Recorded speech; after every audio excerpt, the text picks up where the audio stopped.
to our second session. One area that we haven't talked about is SIAM developments in the standard space, and there's been some really interesting things going on in the ISO 20000 area. And part 14, which is focused specifically on SIAM, is a new area which Michelle Major-Goldsmith and Finbarr Callan will discuss with us now. So over to you. Is it Finbarr that's driving this one? Yeah, I'm going to share the screen, okay? Excellent, thank you. If it works.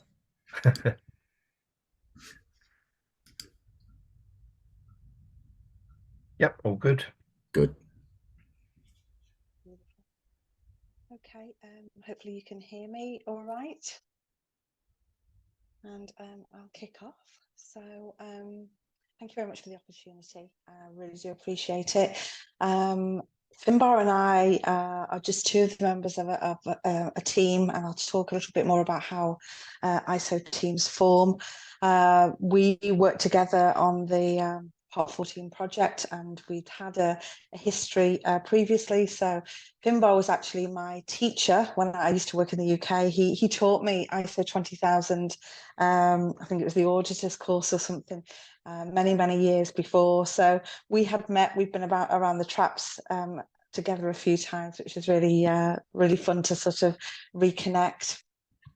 Finbarr, if you don't mind going to the next slide, that would be fantastic.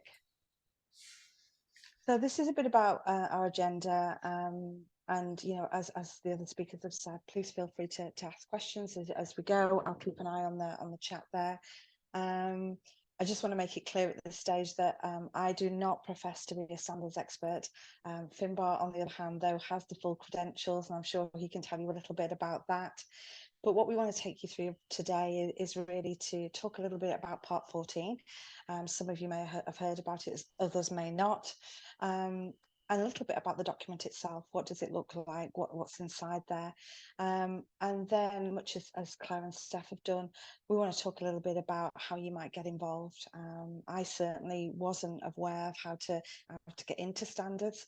I approached it as an SME for SIAM more than anything else, but it's actually been a very rewarding experience, and so it would be good to share and perhaps encourage others to think about getting involved in international standards, because it's all about volunteers, it's all about their expertise, and unless we've got the community to be able to produce documents, we don't get the caliber that we would need to be able to qualify as something that's appropriate for an international audience and demonstrative of expertise in a particular domain. Thanks, Finbarr, if you don't mind flipping over, that's great. Just try and get my chat back because I seem to have lost it. I want to keep an eye on what's going on. Okay, here we go. Michelle, so, your volume's going in and out a little bit. Could you come just yeah. Let me just say, can you hear me okay now? That's much better. Yeah, thanks. Yeah, okay. Sorry, I'm suffering today with a bit of a flaky internet connection, hence poor Finbarr having to share. So I wanted to sort of start by talking a little bit about purpose, and not necessarily the purpose that Claire and Steph have shared with you, which is around the body of knowledge, but really just to more formalize. One of the things that people talk to me about when I sort of started more formally in the SIAM space was a whole conversation about, well, is SIAM trying to replace ITIL?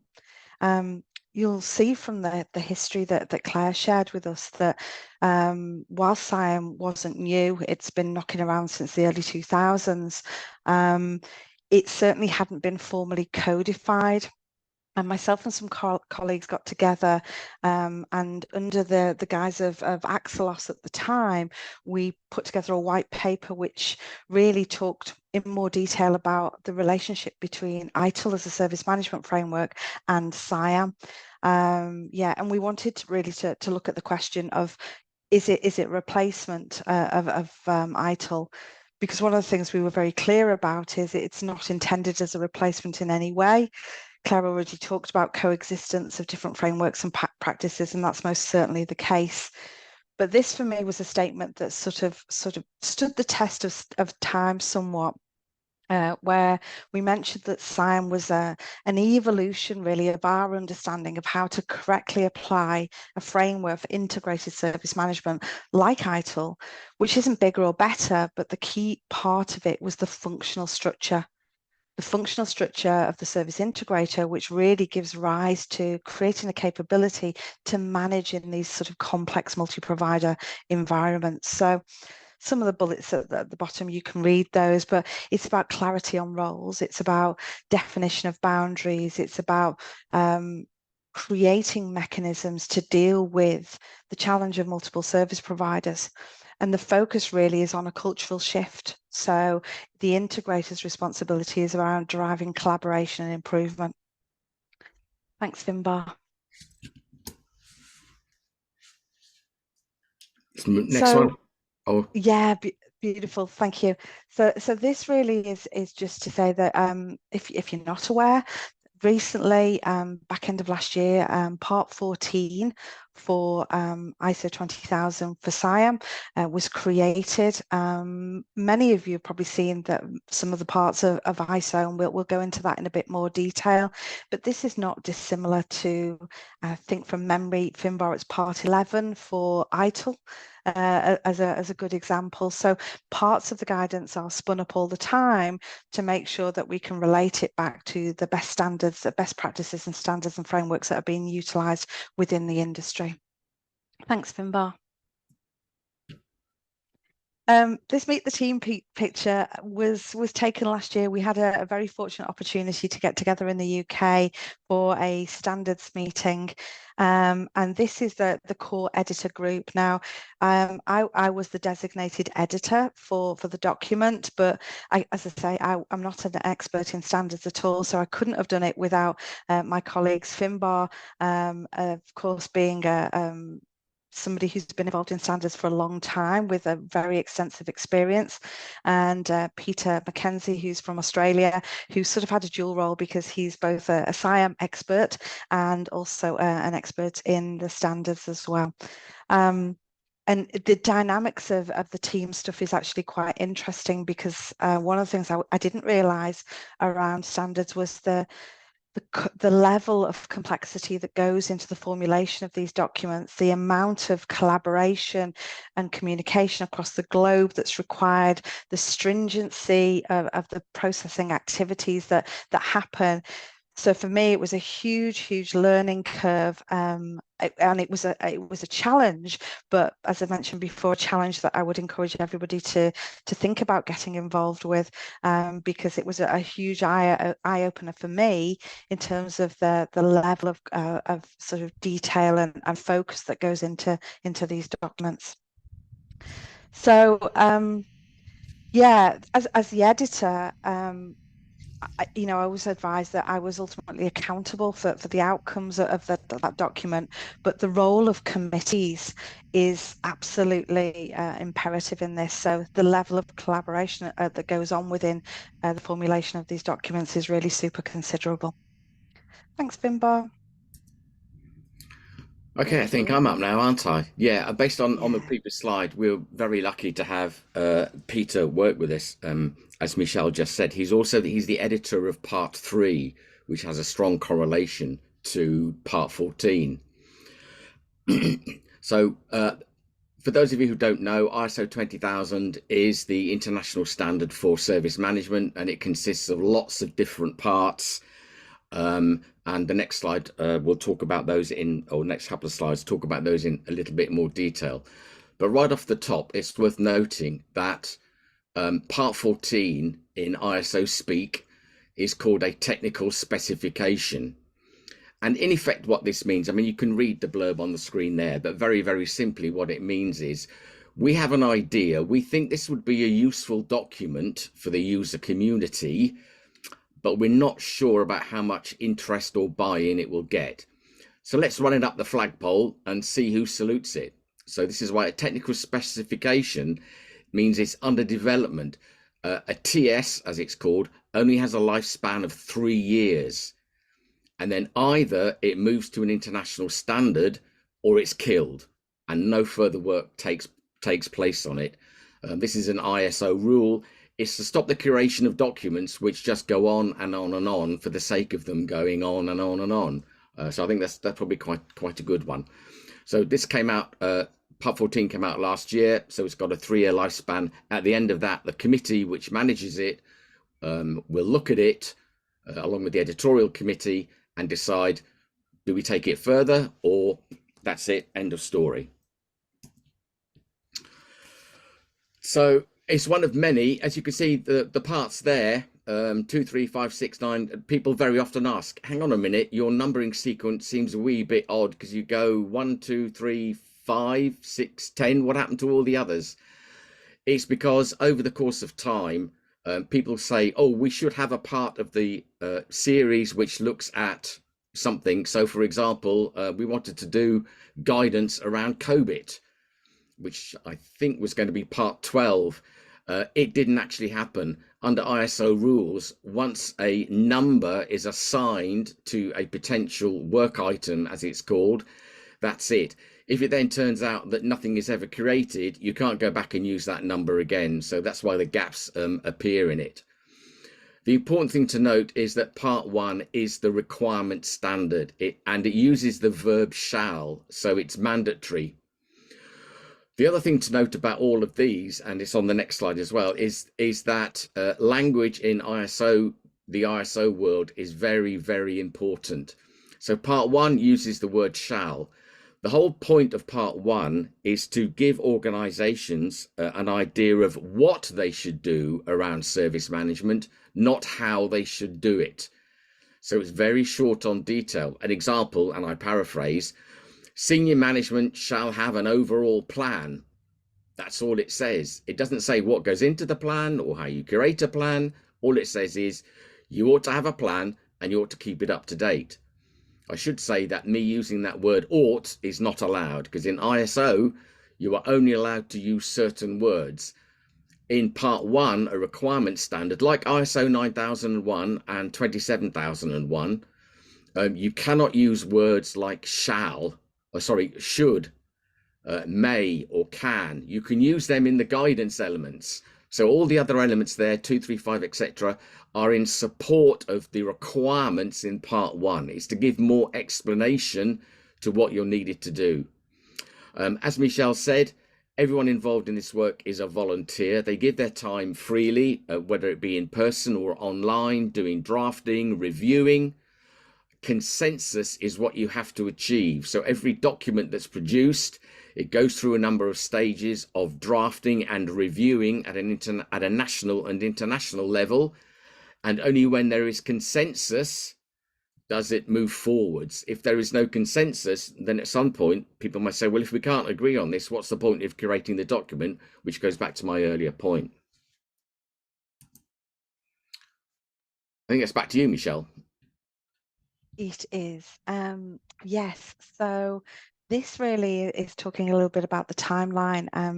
When the convener of SC40 Working Group 2 approached me to take the lead on this, I remember being quite shocked when she said to me, it's a 24-month project. That's really, really a very short timeline for developing something like this. And I think I thought that it would be something that would be fairly straightforward. We've got codified knowledge in the SIAM box. We're going to be fine. I didn't understand, as I say, the stringency and that the team effort that was involved to achieve the consensus through the various processes. So just a quick timeline, I guess. We started in November 21, I think. We had to get a working draft ready for March of 22, and then we went through various review cycles. So the publication was actually November last year. And as I say, the idea was that this was quick. We'd done it in good time and so on. Finbarr's already mentioned SIAM and the inclusion of service integration wasn't completely new in some of the standards, but what Part 14 does is make it front and center. So as we say, we can see here in the standard itself in part 1, it does talk about outsourcing, but in the context of aggregated services. In part 3, it talks about SIAM in much more detail, and very specific examples of SIAM in operation were included within that. But it was felt that it would be a great opportunity to actually provide a document that was wholly focused on SIAM, and we've used the SIAM bodies of knowledge as the basis for that. Now, Claire mentioned at the start, SIAM's not new.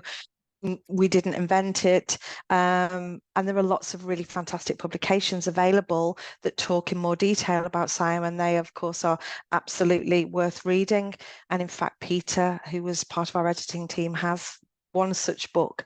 But the this part 14 was actually created, and as a basis of that document, we use the SIAM bodies of knowledge as the default specification on which we would bring part 14 together.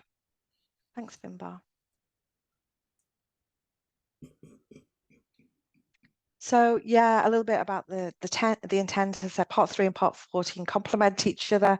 When part 14 covers details of the SIAM approach in much more much more detail, part 3 includes guidance on situations which focus on complex supply chain. So it's quite specific in that regard, and really it was about making sure that we could provide guidance to organisations that are developing and improving a service management system, which is a central part of ISO 20000 Part 1, but very specifically focus on this challenge with multiple service providers. So it was about making sure that it was a document that was reflective of the modern environment and reflective of some of the challenges associated with having multiple service providers, some of them being internal and some of them being external teams. So I think that's everything for that slide. Thanks, Finbarr.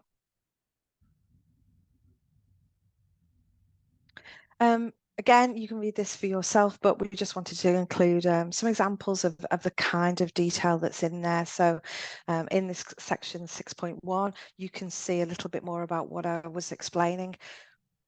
There is no intent in the document to create an exclusive situation that says there are only certain ways in which you might deploy SIAM in an environment that has a service management system. That's absolutely not the intent. There was a question earlier on about, scope of SIAM and, how do you know if you've got SIAM? In the document, we gave examples.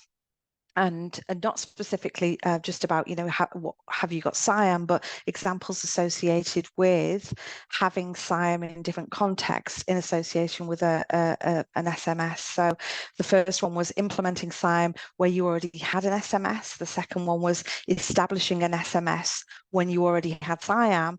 And then for some organizations, they might be thinking about, okay, so how do I both deploy service integration, but also develop an SMS for my environment? So we tried to create those kinds of possible scenarios, essentially, that might be experienced in many organizations. Thanks, Finbarr. Okay, I think these next 2 slides are me. These are about tables. So as you can see on the screen, it says the table 2, table 3, table 4, table 5, these cover the stages in SIAM. So what we wanted to do with this slide and the next one was show the correlation between, if you like, the requirements in SIAM and where you would find those within part 1 of the standard. So rather than people having to sit there with half a dozen documents open in front of them, kind of going, okay, so where do I, if it's in here, where do I find it in another document? This table shows if you're in this particular stage of SIAM, table 2, it's in table 2, so discovery and strategy, and this cross refers to these requirements or clauses within part 1. And so the next one then in effect turns it around the other way. So it says here are the stages in SIAM, so discovery and strategy, just the example there, and in the relevant parts in ISO 20000, this is where you will find references which map to these inputs and outputs within those stages. So we have part 1, part 2, which is guidance supporting part 1, part 3, which is about scope and applicability, and part 5 there on the far right is about implementation of a service management system based on part 1. So that's really what the point of those was. Over to you, Michelle.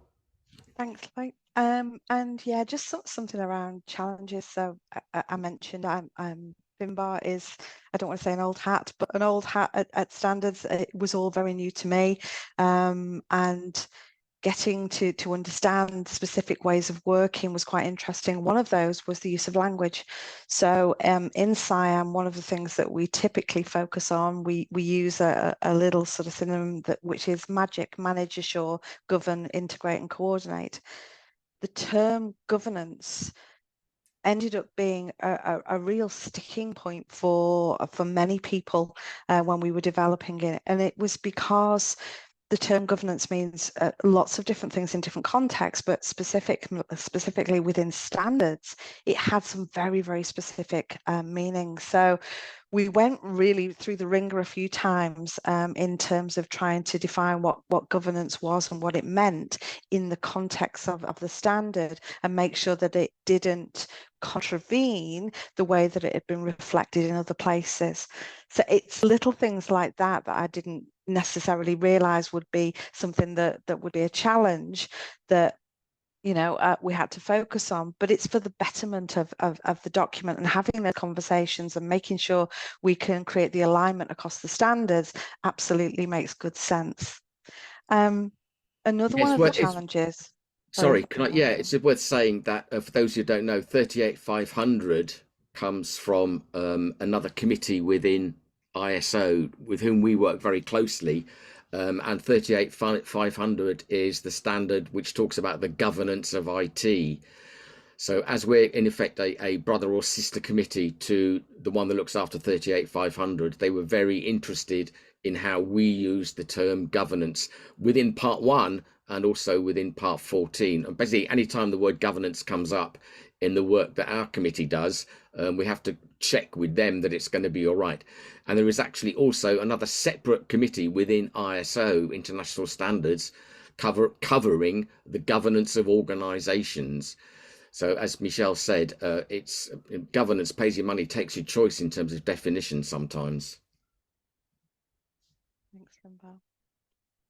Some of the other challenges, and this was early doors, this was something I had to get my head around, because of the requirement to have so much involvement in creating these standards. One of the things that was very apparent fairly early on was there was a lack of understanding of what SIAM was, and that's not common. As a consultant, I see this all the time. So my first real job was helping contributors to understand what SIAM was, and yeah, really going through the process of that education piece, essentially, which was so important in terms of aligning, understanding, and making sure that we had commonality of approach. The other challenge that we had, and I guess this is obviously the case in standards and in any sort of best practices, is that balance between providing guidance that is useful enough to inform, but also making sure that you don't give things that are overly prescriptive and overly restrictive. So we had to balance that within the document. And the other thing, of course, is as I alluded to, an acknowledgement that SIAM is mentioned elsewhere, and it's not the exclusive purview or ownership of any particular organisation. And it was being utilised already within the industry. Really, that focus on our intent was to say the SIAM bodies of knowledge through scopism were the focus of the development, because we needed something to use as a base for language and to codify understanding, but not to suggest that other documents that talk about SIAM had no relevance, because that's absolutely not the case. Thanks, Finbarr.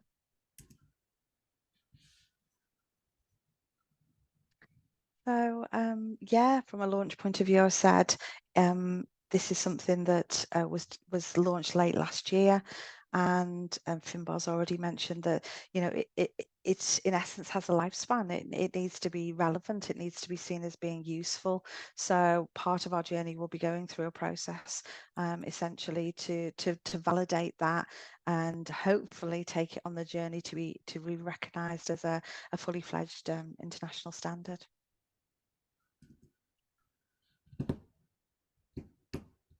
And this is my call for arms, call to arms, really, I should suggest. So, Finbarr, I don't know if you want to do this bit.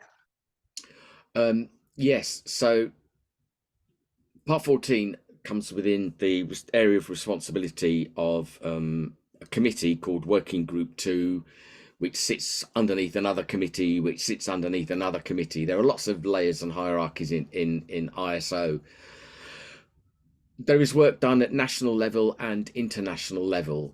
So the ISO microsite, which is run by Michelle and a couple of other people, as you can see the address there. And there's a very active LinkedIn community and LinkedIn page, for which we always welcome people to come along and have a look and take part and those sorts of things.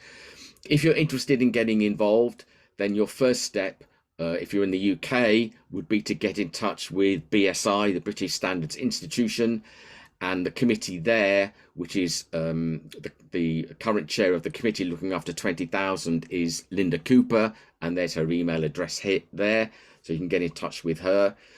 If you're not in the UK, then you would need to try and find your national body which looks after international standards and get in touch with them. I think Michelle touched on it earlier. It's always good to get new blood coming into it, fresh pairs of eyes looking at things, people coming in with fresh ideas. Some people are moving. I actually left ISO and BSI as a chair of one of the committees at the end of last year, and actually my successor is on the call today. So it's always good to hand over. So fresh blood is always good, because at some point people have to move on. I think if you're interested and you're not really sure where to go, try the LinkedIn page, ask the question, and then someone will come back to you with a bit of guidance. Beautiful, thank you. We do have a question from Simon, but before I throw that one up, if I can just finalise with this.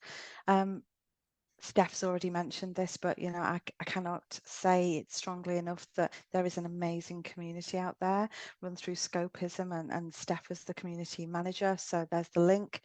If you haven't already done it, download the bodies of knowledge. And you know, Claire and Steph have covered some of that information around the global survey. It's really insightful stuff.